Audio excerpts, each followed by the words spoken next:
नमस्कार मेरे प्यारे भाइयों बहनों और बच्चों। आप लोग जानते हैं कि श्रीमद् भगवत गीता के अध्ययन क्रम में हम अध्याय 15 पर आ गए हैं और आज अध्याय 15 के श्लोक 2 का अध्ययन करेंगे। इसमें भी भगवान ही बोल रहे हैं और अर्जुन को बता रहे हैं। देखिए वे अर्जुन से क्या कहते हैं।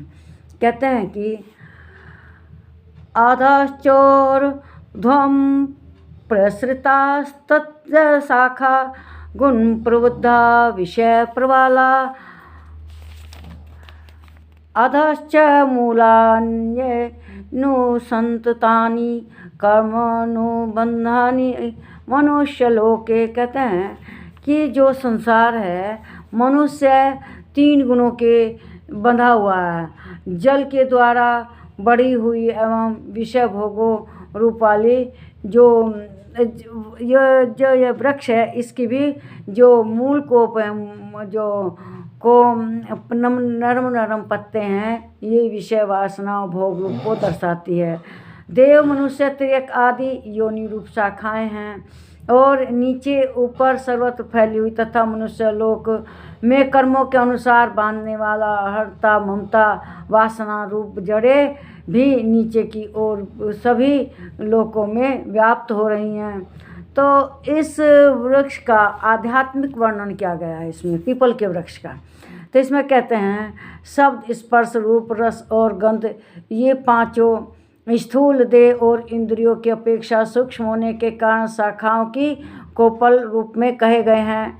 मुख्य शाखा रूप ब्रह्मा से संपूर्ण लोकों के सहित देव मनुष्य और त्रियक आदि योनियों की उत्पत्ति और विस्तार हुआ है, इसलिए इसका यहाँ शाखाओं के रूप में वर्णन किया गया है।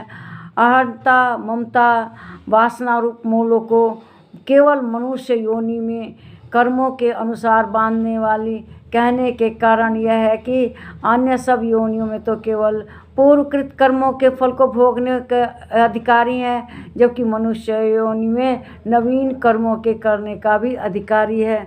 मतलब जो इस जन्म में चल रहे हैं हमारे कर्म, इसको भी भोगने पड़ते हैं, इस जो योनि चल रही है इसमें। तो कहते हैं कि इस जो रूप है, जो ये वृक्ष है, यह सारी प्रकृति का, भगवान का, मनुष्य के योनियों का, सबका वर्णन इसमें आ जाता है। और ये जो वृक्ष है यह अविनाशी है, हमेशा रहने वाला है। कब से ये वृक्ष है ये कोई नहीं जानता और कब तक रहेगा कोई नहीं जानता। तो यह अविनाशी वृक्ष है। इसकी जो मूल ऊपर की ओर है वह तो परमात्मा स्वरूप है, और जो ये वृक्ष के पत्ते वगैरह हैं ये माया, संसार, योनि, कर्म, बंधन वगैरह इस सब की व्याख्या करते हैं।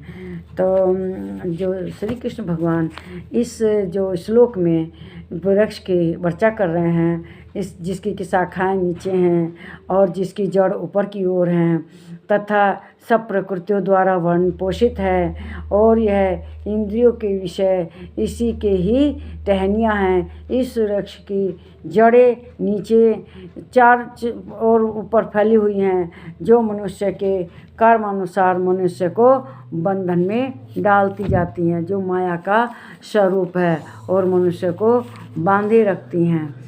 तो हम लोग जानते ही हैं कि इस वृक्ष के बारे में, ये हम लोगों के लिए देवतुल्य होता है।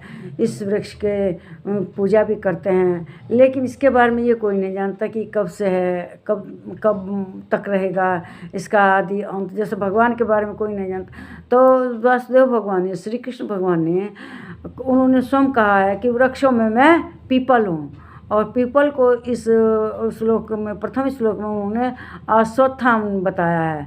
तो इस वृक्ष को यही खासियत है कि आध्यात्मिक रूप से जो परमात्मा स्वरूप जड़ है, जो ऊपर की ओर है वह परमात्मा स्वरूप है, और जो नीचे इसकी शाखाएँ टहनियाँ हैं यह प्रकृति का स्वरूप है, हमारे गुणों का स्वरूप है, हमारे कर्मों का स्वरूप है। और हम अपने जो कर्म है उसको पूर्व जन्म के कर्म के आधार पर और जो वर्तमान में इस जन्म में काम कर रहे हैं इसके आधार पर हमें उसका फल मिलता है।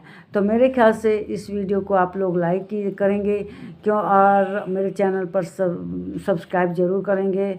और मेरे प्यारे बच्चों, बहनों, भाइयों सबको बहुत बहुत नमस्कार।